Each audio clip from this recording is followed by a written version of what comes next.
السلام علیکم ورحمۃ اللہ وبرکاتہ۔ محترم سامعین، خواتین حضرات، اجالا چاندنی امید اسلامک چینل سے میں آپ کی خدمت میں ویڈیو لے کر حاضر ہوا ہوں۔ شارٹ ویڈیو میں میں عرض کرنا چاہتا ہوں کہ کوئی بھی مسلمان کسی بھی نئی چیز کو عبادت سمجھ کر، باعث اجر سمجھ کر، اپنی طرف سے من گھڑت اصولوں کی بنیاد پر، نظریات کی بنیاد پر، عقیدت کی بنیاد پر اسے کرنے کے بجائے جو اللہ و رسول کی طرف سے ثابت شدہ چیزیں ہیں ان سے عقیدت باندھنی چاہیے، جیسے نمازیں ہیں، روزے ہیں، حج ہے، زکوٰۃ ہے اور جتنے بھی اخلاقیات ہیں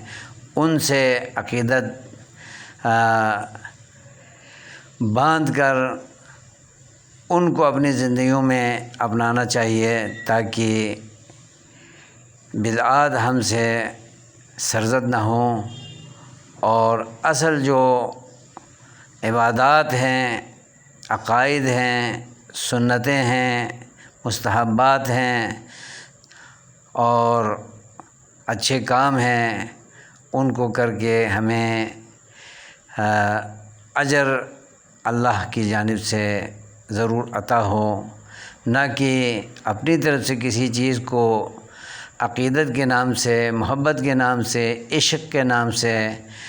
اور